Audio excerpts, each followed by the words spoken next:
안녕하세요. 뉴스 속 날씨 유다현입니다. 세균 번식이 왕성한 여름철에는 세균 감염이나 독소에 의한 증상이 발생하기 쉬워지는데요. 그중에서도 여름철이면 입병을 호소하는 분들이 많이 계십니다. 입병이 한번 발생하면 음식을 씹거나 삼키는 것도 힘든 경우가 많은데요. 오늘은 좋은 가정의학과 김응수 원장 모시고 구내염 치료와 예방법에 대해서 이야기 나눠보겠습니다. 원장님 안녕하세요. 네, 안녕하세요. 네. 자, 먼저 우선 이 구내염이라는 게 어떤 질환인지부터 알아봐야 될 것 같은데요. 저 같은 경우에도 피곤하면 입안이 가끔씩 헐거든요. 예, 예. 근데 이 같은 경우도 구내염이라고 볼 수 있나요? 예, 예.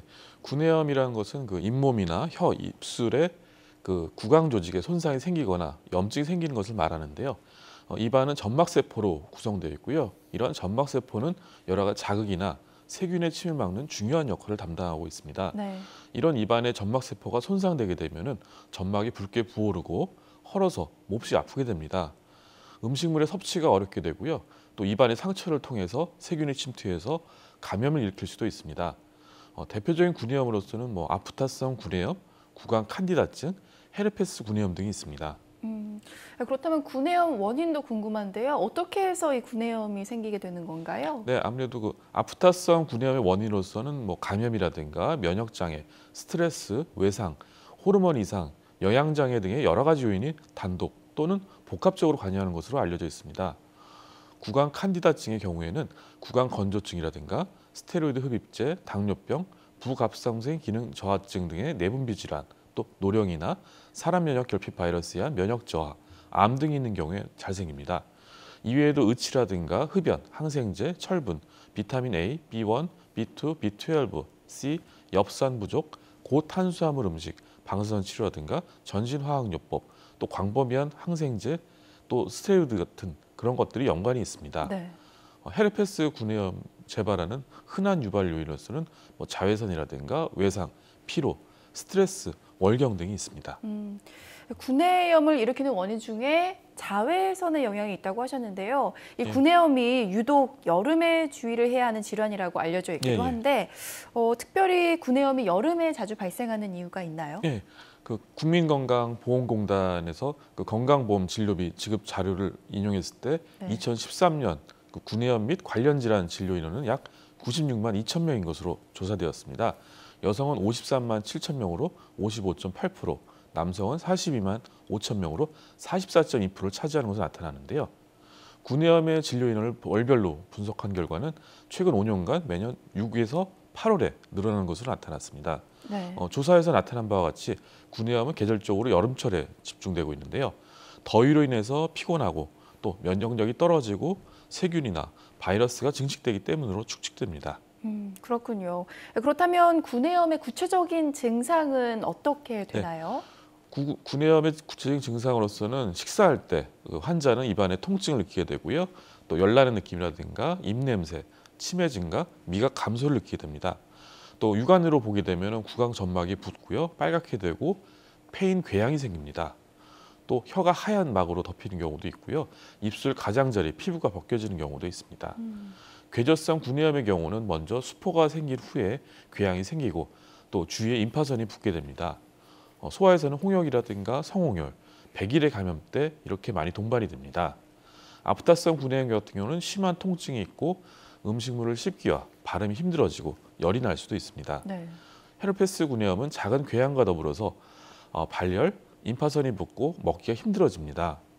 캔디다 같은 곰팡이성 구내염은 우유가 붙어있는 하얀 반점처럼 보이게 되고요. 열은 없게 됩니다.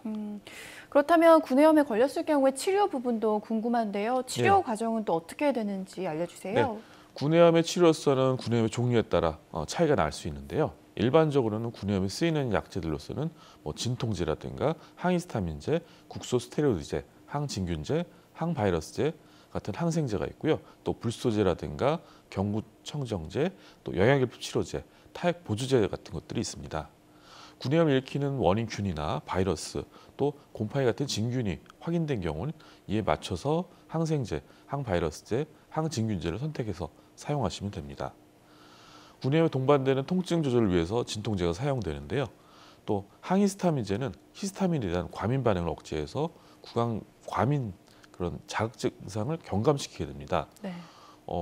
국소스테로이드나 면역 억제제 같은 경우는 심한 염증이나 궤양성 병변과 관련된 증상 치료에 유용하면서 경구약의 형태로 복용하거나 연고제로 병변지에 도포하는 등의 방법들이 있습니다. 비타민이나 철분, 엽산이 부족하게 되면은 이것이 원인이 될 수 있기 때문에 이를 보충해 주는 것도 도움이 될 수가 있는데요. 네. 그렇지만 그 빈도가 매우 낮고 치료 효과가 좀 불분명합니다. 구내염에 바르는 국소 치료를 병행하게 되면은 그 치료 기간이나 또 통증을 줄여줄 수가 있다고 합니다. 네. 구내염이 발생했을 경우에 특별히 더 조심을 해야 한다 이런 부분이 있다면 알려주시죠. 아무래도 그 좋은 영양 상태를 유지하는 게 중요하고요. 고단백 식사라든가 비타민이 풍부한 음식을 섭취하는 것도 중요합니다. 네. 수분 섭취를 충분히 해야 되고요. 음주나 흡연을 피해야 합니다.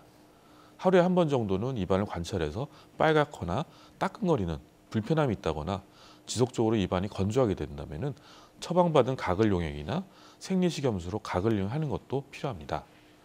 시중에 판매된 일반 구강 청결제는 알코올이 포함되기 때문에 입을 가끔 더욱 마르게 할 수도 있습니다. 구내염 발생 시 식사 관리는 다음과 같은데요. 수분을 자주 섭취하고 얼음이라든가 아이스크림, 주스 같은 간식을 섭취합니다. 음료 섭취 시에는 빨대를 권유하는데요. 딱딱하고 건조한 음식보다는 부드럽고 수분이 많은 음식으로 준비하는 거 좋습니다. 양념이 강한 음식, 뜨겁거나 거친 음식, 신맛이 강한 음식은 통증을 더 유발할 수 있기 때문에 피해야 되고요. 네. 뜨거운 음식은 실온 정도로 좀 식혀서 섭취하는 것도 필요합니다. 때로는 차가운 음식이 섭취하기 더 필요할 수가 있습니다. 네. 마지막으로 구내염을 예방하기 위해서는 어떤 방법들이 있을까요? 네. 아무래도 구내염 예방을 위한 방법에는 다음과 같은 것들이 있는데요. 구내염 예방을 위해 가장 중요한 것은 구강 청결을 유지하는 것입니다. 특별한 제한이 없는 식후 30분 이내 잠자기 전에는 반드시 양치질을 하는 것이 중요합니다. 칫솔은 잇몸에 순상을 주지 않는 부드러운 것을 사용하고요. 양치를 전에는 따뜻한 물에 담갔다가 칫솔을 담갔다가 사용하는 것도 칫솔을 부드럽게 만드는 방법입니다. 또 사용 후에는 따뜻한 물로 씻어서 공기 중에 잘 말려서 사용해야 됩니다. 치약은 기호에 맞는 것을 사용하되 너무 자극적이지 않은 것을 사용하십시오.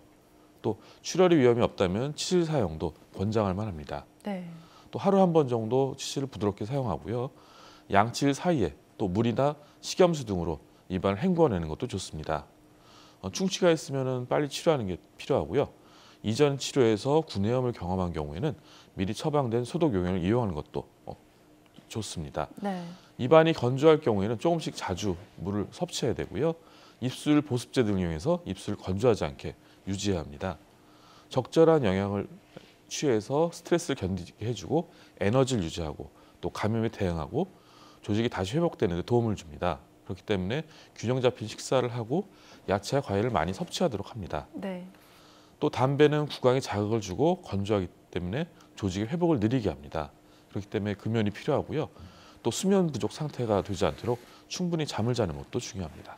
네, 잘 알겠습니다. 오늘 말씀 고맙습니다. 네. 앞서 전해드린 대로 구내염은 수면 부족이나 불규칙적인 식사 등으로 면역력이 저하됐을 때 발생해 재발도 쉬운 질환입니다.